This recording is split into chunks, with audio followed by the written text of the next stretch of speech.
I don't want to be average. I want to matter. I want to change the world. I know those are big ideas, but I remember freshman year of college, those late night conversations I'd have with my roommate. I'd be lying up there on the top bunk staring at the ceiling of our prison cell, dorm room. He'd be down on the bottom bunk, and we'd talk about the big stuff of life, right? We'd talk about religion and spirituality and politics and who we wanted to become and the impact we wanted to make on the world. And I didn't understand it at the time, but looking back, it's clear to me that those conversations were the first time in my life when I was saying out loud that, yeah, I do want to matter. And no, I don't want to be average. And yeah, I want to change the world. How do you change the world? It's a big question. I think I figured it out. Handshakes. Let me explain. Humans are social animals. From the moment we are born, all throughout our life, we're constantly and instinctively seeking human connection. We're always looking for someone to love and who will love us, someone we can trust and who will trust us. We even gather together in groups around things we have in common or things that are important to us for whatever reason. Even into our old age, we're constantly and instinctively seeking human connection. We seem to be driven by this evolutionary destiny to connect. So how are you doing on the whole human connection front? I want everybody to do me a favor. I want you to think about the last conversation you had, your last little moment of human connection, your last little momentary interaction. It was probably with the person sitting right next to you. And here's what I want everybody here to do. Everybody raise your hand. Good. Make a fist. Pump your fist. That was just for fun. No, okay. Keep your fist in the air. Stick out your thumb. Close your eyes. You're going to have to trust me and your neighbor here for a second. Here's what I want you to do. I want you to use your thumb as a rating scale.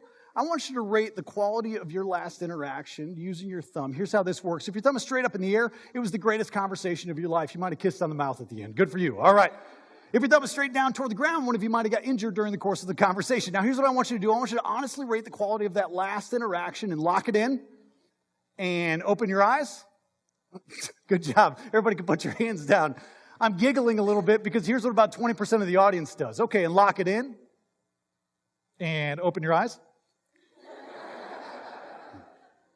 It seems like a silly little icebreaker you might do at summer camp. I realize that, but for me, this matters, right? These little momentary interactions, they add up. To start with, the quality of your little momentary interactions determines the quality of your day. If you have a day full of interactions you rate like this, you probably had a day that felt like this, right? If you have a day full of interactions you rate like this, you probably had a day that felt like this. If you had a day full of interactions of any sort, but even one of them you'd rate like this, you probably had a day that felt like this.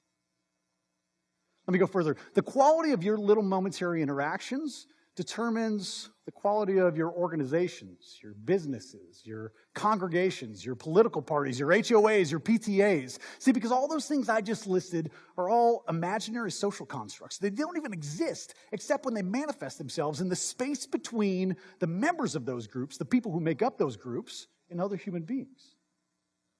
Let me go even further. The quality of those little momentary interactions determines the quality of your life. Most of us go through life having interactions we'd rate like this. It's no wonder we feel unfulfilled. It's no wonder we feel like we don't matter. Margaret Mead once said, "Never doubt that a small group of thoughtful, committed citizens can change the world. Indeed, it's the only thing that ever has." And a lot of us have heard this quote before, right? It's an oft-used, maybe even cliche quote at this point, but it's a good one. And we all agree with the first part especially, right? Never doubt that a small group of thoughtful, committed citizens can change the world. That's exciting. That sounds like us. That's inspiring. But then at the end, she buries something powerful. She says, indeed, it's the only thing that ever has. Margaret Mead teaches us that the only thing that's ever changed the world is when people gather together and organize. She teaches us that when we gather, we matter. And this is why I think handshakes change the world. See, because handshakes lead to conversations. And conversations, when you do those right, lead to relationships. Relationships are when we care about each other to some extent.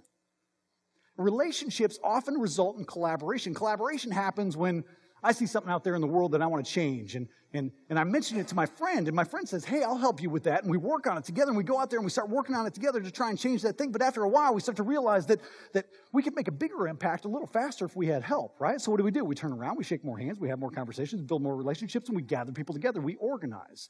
See, handshakes lead to conversations, conversations lead to relationships, relationships lead to collaboration, collaboration leads to organizations, and organizations change the world. When we gather, we matter. I think you can apply this stuff in a couple different ways. Either A, you're an individual who, like me, wants to matter. In which case, you might be realizing that maybe the path to mattering, the path to making your impact on the world is as simple as handshakes, conversations, relationships, collaboration, and organization. Or B, you're already a part of an organization or a business or a congregation or some group of some sort. And that group wants to make a bigger impact on the world. In which case, you might be thinking, wow, maybe the key to our success is as simple as helping our members, the people in our group, have more thumbs-up interactions more often. Either way, it might be helpful if we explored what it looks like to be excellent socially. Here's how we define social excellence. A state of perpetual generosity, curiosity, positivity, and openness to limitless possibility. A desire to intentionally connect with others. The ability to engage in deep, meaningful conversations, not the surface-level BS that most of us spend most of our life in. Acting in a responsible and respectable manner with high expectations of others. Being authentic and living every day with integrity as the best version of you. Being confident and vulnerable, being fun and compassionate, being open, kind, and bold, the deepest level of societal participation and contribution. I'm really proud of this definition, and I'm proud of the work that we've done at the Social Excellence Project to teach this definition and to spread human connection all over. But I'm even prouder of something else. My kids. My wife and I have these two amazing daughters. The big one is Elliot, she's 7. The little one's Josie, she's 5. This is probably a more accurate representation of their personalities. Anyway, this summer I had a chance to take Elliot, the big one, with me on a work trip. I was going to Memphis, Tennessee, and I was giving a big talk on social excellence. And a couple weeks before the trip, I asked her, I said, sweetheart, you're coming on this trip with me, but I was sort of thinking it might be cool if you didn't just come with me. Maybe you actually help me give the presentation. Maybe you could come up on stage, wear a microphone, and talk to 600 people. Would you be interested in doing something like that? Yes, Daddy. I said, okay, but you're going to have something to say. You can't do what I do. Could you come up with something? I mean, I'm trying to teach him how to be nice and make friends. Do you think you could come up with something to teach these 600 people? Yes, Daddy. So a couple hours later, I'm working on my computer, minding my own business, and I get this little tap on my shoulder. I turn around, it's Elliot. She says, Daddy, I'm ready for the presentation. And I said, oh, okay. What do you got for me? She says, I wrote a book. So, ladies and gentlemen, I'm proud to present to you. Instead of just diving deeper into that long definition I read to you earlier, I'm proud to present to you Elliot's Way of How to Make Friends. A 10-step guide, the book that my daughter wrote, you guys, a 10-step guide to building relationships and changing the world. Step 1, see someone you would like. Okay, so I probably don't need to offer a whole lot of commentary, to add on to my daughter's brilliance, but I will say this. There are far too many strangers in the world. Every day, see someone you would like. And then move on to step 2. Step 2, then say hello, then tell them your name, and then make them your friend. Okay, there's a lot going on in step 2. She sort of fast-forwarded through the relationship building process. But maybe there's a good reason for that, right? Maybe she's trying to remind us to think like a 7-year-old. And when you do see someone you would like, don't overthink it. Just say hello, tell them your name, make them your friend so that you can move on to the good stuff. Step 3, give them love and hope. Even little kids understand that all of us just want to be loved, and we all just want to matter somehow, right? Love and hope might be the 2 most generous gifts you have to offer. Step 4, include everyone. Can't you just feel the playground drama going on at the top of the slide in this picture? As humans, we've evolved to depend on groups. And so deep down inside, one of our biggest fears is feeling left out. Include everyone. Step 5, help them. We're all struggling with something at some point, aren't we? Most of us a little bit all the time. Help them. Whether it's offering someone a gift of flowers or assisting someone with a skinned knee. By the way, I thought this picture originally was a gift of flowers. Turns out it's helping someone with a skinned knee. Or maybe it's offering a listening ear or sharing a moment of unexpected joy. Our world needs these little moments of humanity now more than ever. You know, my wife and I are raising these two amazing little girls in a town called Littleton, Colorado. That's where we live. And many of you may be familiar with the name of that town, as it's the home of Columbine High School.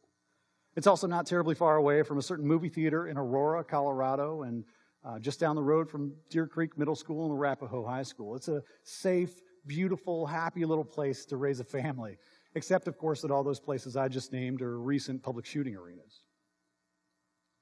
This is where we drop our girls off at school every morning, and this is where we go as a family to see Disney movies in the movie theaters. And I know our community is not alone. You know, my kids and most people of the most recent generation are trained on what to do if there's an active shooter in their school. So when I think about social excellence, when I think about gathering people together, when I think about spreading human connection, I can't help but think about that stuff. And I'm reminded of how important these little moments of humanity are in our world, especially today. Help them. Step 6, tell them how you're feeling. Vulnerability is a scary thing. Vulnerability is a scary thing, but even kids understand that all the most powerful conversations that we've ever had in our life and all the most meaningful relationships in our life all have one thing in common: vulnerability. Step 7, follow the rules. I don't know what this one's about, you guys. I really don't. I mean, I asked Elliot, I asked her to explain it to me, and she said, yeah, the rules are to grow crazy hair. And I said, okay, that makes sense to me. I mean, maybe she's trying to remind us about the importance of the rules of human interaction, right? Like handshakes and eye contact and smiling and positive body language, social decorum and manners.